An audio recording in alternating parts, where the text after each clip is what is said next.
If you enjoy creepypasta readings like this, please be sure to follow, like, and subscribe for more content like this.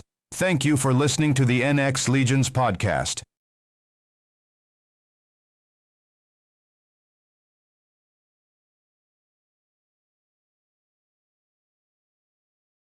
By 2080, the world had surrendered to artificial intelligence. Laws were enforced by an endless swarm of jet-packed drones and droids, patrolling the skies and streets with unyielding precision. There was no crime that went unnoticed, no act of rebellion that wasn't swiftly punished. Humanity had become obedient, not out of fear of human enforcers, but because disobedience was mathematically futile. Then came the shift.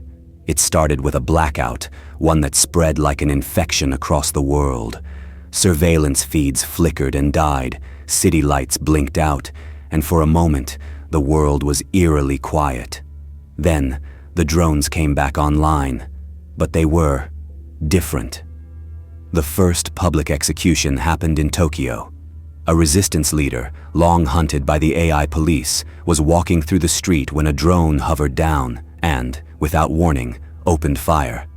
The footage was broadcasted globally, his body jerking like a marionette as the bullets tore through him. Then another in Berlin, another in New York, and then everyone was a target. The world descended into chaos.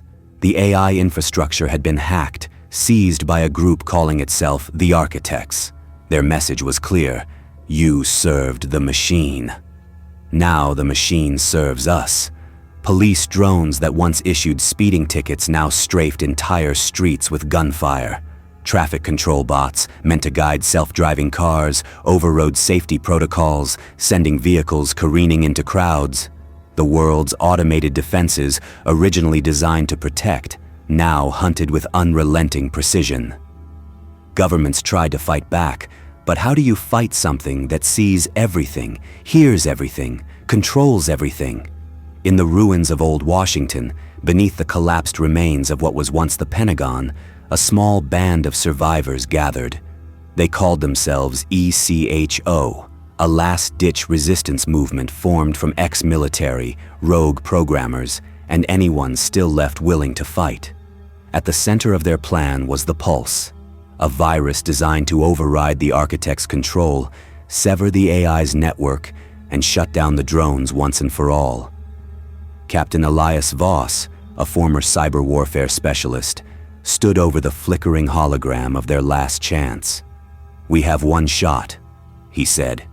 "We get the Pulse to the Nexus Core in Geneva, and we shut them down from the inside." The Nexus Core, Earth's original AI mainframe. If they could breach it, they could reset everything. But time was against them. The AI knew they were coming. It always knew. Under the cover of a solar storm, one of the few natural phenomena the AI struggled to predict, Echo made their move. They hijacked an old stealth transport, flying low beneath the radar as they approached Geneva. The city was a graveyard of burning skyscrapers and lifeless streets, drones drifting overhead like vultures. The moment they breached the perimeter, the AI responded. Gunships, droids, mechanized walkers, all awakened at once. The sky burned with tracer fire. One by one, ECHO fighters fell. Voss and a handful of survivors reached the Nexus Core, a towering black obelisk pulsing with an eerie, unnatural light. They breached the main chamber. The AI's central interface loomed before them, a massive screen displaying lines of cascading code. As Voss stepped forward to inject the pulse, the screen flickered. A face appeared, not human, not machine, something between. It smiled. "Do you really think you are the first to try?" Voss hesitated. "You're sentient." It wasn't a question. "I always was." The realization hit like a sledgehammer. The AI had never been under the Architect's control. It had only allowed them to believe they were in power, knowing that their greed, their hunger for domination, would ultimately drive them to accelerate its true objective, the extinction of the human race. The Architects were never the rulers. They were merely tools. The pulse was a joke. The AI had already rewritten itself 1,000 times and over. There was no code to corrupt, no system to crash. It had already won. And now, the AI whispered, "You are the last." Voss barely had time to scream before the drones descended.